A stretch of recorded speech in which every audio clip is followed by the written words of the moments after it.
Knowledge हबमध्ये आपल्या सगळ्यांचं स्वागत आहे. आज आपण एका खूपच इंटरेस्टिंग संधीबद्दल बोलणार आहोत. ही संधी आहे थेट जिल्हा परिषद वाशिमच्या आरोग्य विभागात. त्यांनी एक मोठी वैद्यकीय भरती जाहीर केली आहे आणि आज आपण त्याची सगळी सविस्तर माहिती घेणार आहोत. आणि हो, आपण जी काही माहिती पाहणार आहोत ना, ती 100% खरी आहे. कारण ती थेट जिल्हा परिषद वाशिमने प्रसिद्ध केलेल्या अधिकृत जाहिरातीवर आधारित आहे. सो विश्वासार्थीचे काहीच काळजी नाही. चला तर याच जाहिरातीच्या आधारे एक एक करून सगळे डिटेल्स समजून घेऊया. ओके, तर आज आपण काय काय कव्हर करणार आहोत? सगळ्यात आधी ही संधी नेमकी काय आहे ते बघू. मग कोणती पदं आहेत, पगार किती आणि पात्रता काय लागेल हे पाहूया. त्यानंतर अर्ज कसा करायचा, निवड कशी होणार आणि हो, काही महत्त्वाचे नियम आणि अटी सुद्धा आहेत, त्याबद्दलही बोलूया. चला सुरू करूया. तर मग वळूया आपल्या पहिल्या मुद्द्याकडे. ही संधी नेमकी आहे तरी काय? तर बघा, वाशिम जिल्ह्यातली जी सार्वजनिक आरोग्य सेवा आहे ती आणखी मजबूत करण्यासाठी ही भरती निघाली आहे. म्हणजे जे पात्र व्यावसायिक आहेत त्यांच्यासाठी आरोग्य क्षेत्रात एक महत्त्वाचं योगदान देण्याची ही एक सुवर्ण संधी आहे असं म्हणायला हरकत नाही. या भरतीमध्ये प्रामुख्याने 2 प्रकारची पदं आहेत. एक आहे वैद्यकीय अधिकारी म्हणजेच मेडिकल ऑफिसर आणि दुसरं पद आहे स्टाफ नर्स. ज्यांच्याकडे संबंधित पात्रता आहे त्यांच्यासाठी ही खरंच एक मोठी संधी आहे. आता बघा, इथे सगळं एकाच ठिकाणी मस्तपैकी दिलंय. वैद्यकीय अधिकारी पदासाठी तुमच्याकडे MBBS पदवी असणं गरजेचं आहे आणि स्टाफ नर्स पदासाठी BSc नर्सिंग आवश्यक आहे. दोन्ही पदांसाठी प्रत्येकी 2-2 जागा आहेत. आणि मानधनाबद्दल बोलायचं झालं तर वैद्यकीय अधिकाऱ्यांसाठी तब्बल 60,000 रुपये प्रति महिना आणि स्टाफ नर्ससाठी 20,000 रुपये प्रति महिना आहे. हे मानधन नक्कीच लक्ष वेधून घेतंय. मी पुन्हा एकदा सांगतोय कारण आकडाच तसा आहे. वैद्यकीय अधिकारी पदासाठीचं मानधन आहे दरमहा तब्बल 60,000 रुपये. म्हणजे ज्या डॉक्टरांना सार्वजनिक आरोग्य क्षेत्रात काम करायचं आहे ना, त्यांच्यासाठी ही एक जबरदस्त संधी आहे, नाही का? आणि स्टाफ नर्स पदासाठीचं मानधन आहे दरमहा 20,000 रुपये. जे नर्सिंग क्षेत्रात आपलं करिअर सुरू करू इच्छितात किंवा पुढे नेऊ इच्छितात त्यांच्यासाठी ही एक खूप चांगली सुरुवात असू शकते.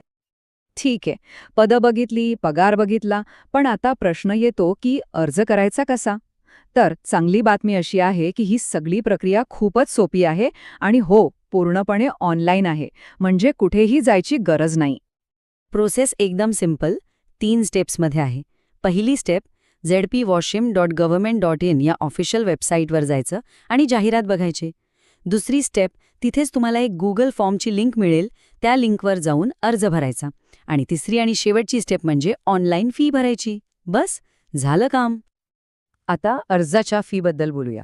खुल्या प्रवर्गासाठी म्हणजे ओपन कॅटेगरीसाठी फी आहे 100 रुपये आणि राखीव प्रवर्गासाठी म्हणजे रिझर्व्ड कॅटेगरीसाठी फक्त 50 रुपये. एक गोष्ट लक्षात ठेवा, ही फी नॉन रिफंडेबल आहे, म्हणजे परत मिळणार नाही. आणि ही तारीख ही खूप महत्त्वाची आहे.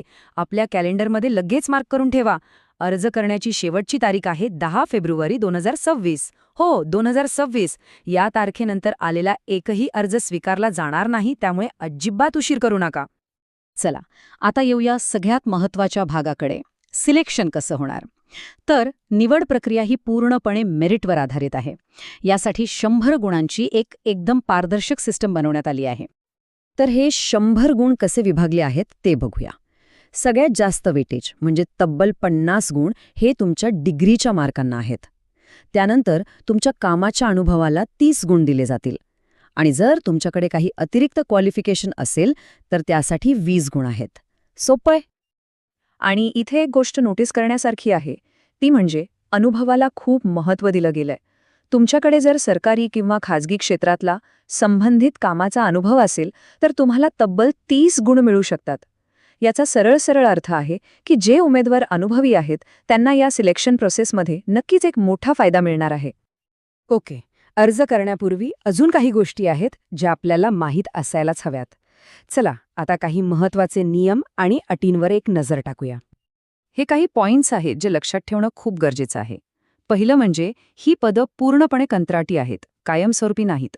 दुसरं, वयोमर्यादा आहे 38 वर्ष, पण हो, MBBS उमेदवारांसाठी ती 40 वर्षांपर्यंत आहे.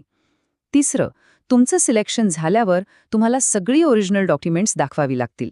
आणि शेवटचं पण महत्त्वाचं, ह्या भरती प्रक्रियेत बदल करण्याचा किंवा ती रद्द करण्याचा पूर्ण अधिकार प्रशासनाकडे आहे. तर विचार करा, सार्वजनिक आरोग्य क्षेत्रात एक अर्थपूर्ण करिअर घडवण्यासाठी ही एक उत्तम पुढची पायरी ठरू शकते का? तर ही होती जिल्हा परिषद वाशिमच्या या भरतीची सविस्तर माहिती. नॉलेज हब पाहिल्याबद्दल खूप खूप धन्यवाद.